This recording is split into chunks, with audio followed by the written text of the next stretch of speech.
What's going on, everybody?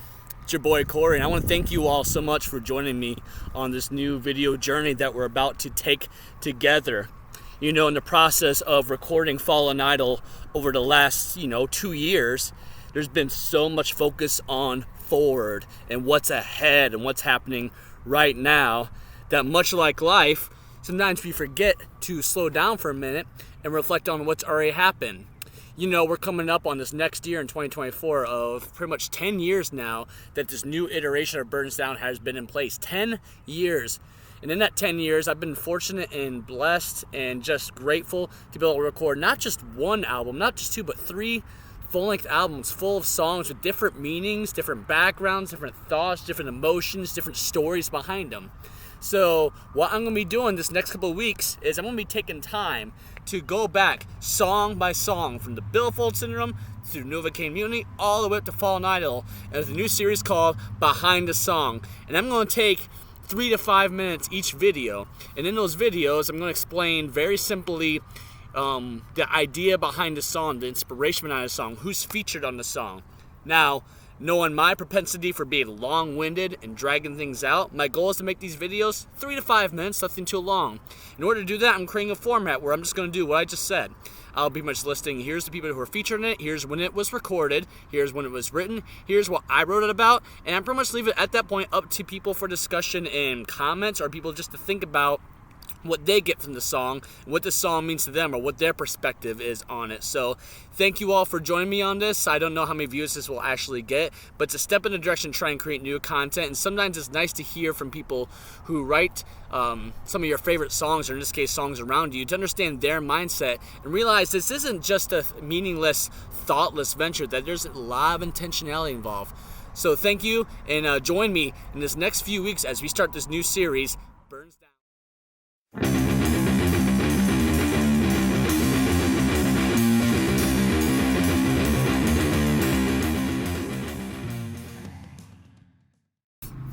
Alright guys, so here we go. Chapter 1, Song 1. And we're going to start from the very beginning, the debut song from the debut record, The Billfold Syndrome, a song I like to call Bottomfeeder.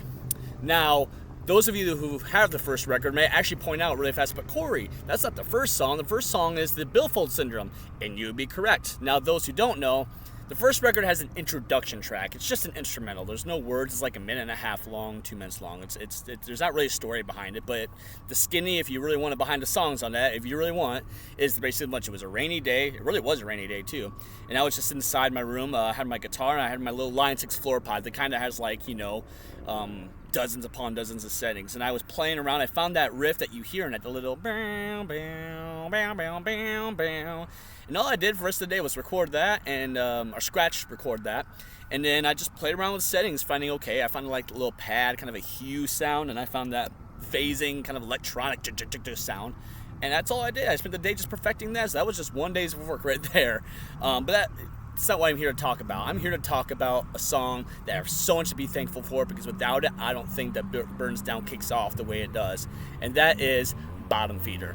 Now, Bottomfeeder was a song written initially in 2013. It was recorded in 2014 at Black Diamond Studios, and it's loaded with some pretty cool guest talent. Look at those guys. Isn't that badass?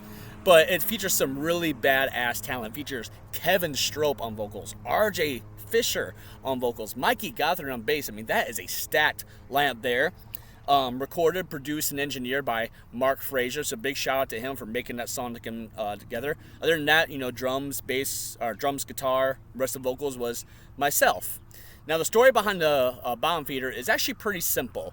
I wrote it in 2013. Now, in 2012, a year prior, I had just gone through a very, very kind of nasty and destructive breakup, a divorce that really just tore every fiber of my being out of me, because it wasn't just like a small breakup. This is like probably the first time in my life where I can truly say that my entire trust was completely eviscerated and betrayed. It wasn't just like one little kind of slip up. It was like every 20-something years of building trust and learning how to trust people was completely destroyed overnight.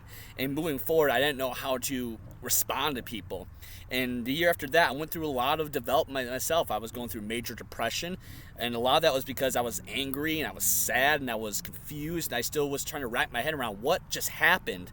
And I was so angry, but I didn't want that anger to consume me. So I just kind of swallowed it and swallowed it and swallowed it. I didn't deal with the angry side of it. I grieved, but I didn't deal with the anger.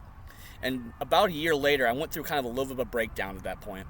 In that breakdown, I realized I need to start working this stuff out. Not just through running and that stuff. I need to sit down and actually deal with how mad I am and what happened to me. I have to acknowledge it and deal with it.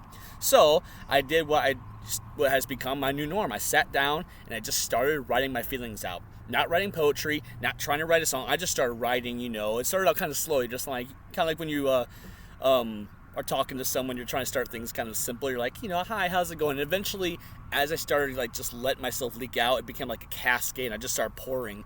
And you guys should see the original lyrics, the Bottomfeeder, because what you got is kind of the dialed back version. It was intense because this was just a year of betrayal, of anger, of full-blown hatred, just pouring out onto the page. And so what I ended up doing was just taking those lyrics and applying it to a song that I had been working on. The song that you hear is Bottomfeeder was a song I was working on for another project. It's one of those things where I just married this with the lyrics. And the lyricism has a lot of great lines in it. It's a very poetic. There's a lot of kind of twisted, what you call kind of matter-of-fact lyrics, a lot of turn of phrase lyricism.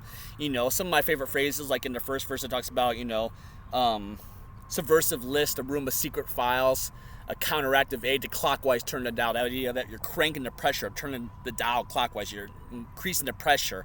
And the song is just about being betrayed, but then responding to that betrayal by not letting it consume you, by saying, no, I'm going to rise up against this. I'm going to move on from this, and I'm going to grow and move forward, and that's how I win. I don't win by getting revenge. I don't win by you losing. I win by living my life to the best I can and realizing that, no, you are wrong. I didn't do anything wrong here. So that's what Bottomfeeder is pretty much about. It's an anthem for anyone who's ever been betrayed and just stabbed in the fucking back and saying, no, this is not going to take me down. You might have knocked me down and surprised me, a blindside attack, but I'm not going to stay down. I'm getting back up, and I'm going to fight, and I'm going to find a life that I'm proud of, and nothing you can do, nothing you've ever done to me will ever make me question that. So that's what Bottomfeeder is, and that's even where the title comes from. If you ever don't know what a Bottomfeeder is, it's a fish, and the reason it's called a Bottomfeeder, it literally feeds off the shit of other fishes, and that's why the term Bottomfeeder is what it is. It's also meaning for a person who finds the darkest, dirtiest parts of you, the parts that when you're vulnerable and you open yourself to people. They're the ones who will take that and use that against you. They're the ones who feed off the negativity in your life. And so the song is about just that. It's about the bottom feeders in your lives and our lives, and saying, screw you, we're not going to let you take us down. You might surprise us and with your attack, but we're not going to stay down. We're going to get back and we're going to fight and win. Not by fighting back directly with you, by moving on and forgetting about you, making you nothing more than a bad memory. And when you do that, that's when you take the power away from these people. You don't give them the time of day. You simply are just saying, nope, I have a future ahead of me that I'm willing to fight for, and it doesn't involve you, and what you think and feel has no bearing on what's about to come. So that's what Bottomfeeder is about. It's one of my favorite songs. I hope you guys enjoy it. I'm going to attach a link to the song right here down below in the video description, all right? So thank you guys for hanging out with me, and keep an eye out for Chapter 2 coming up, which is another song that's really important in the Burns Down catalog. Other than that, you guys have a great one. See you around.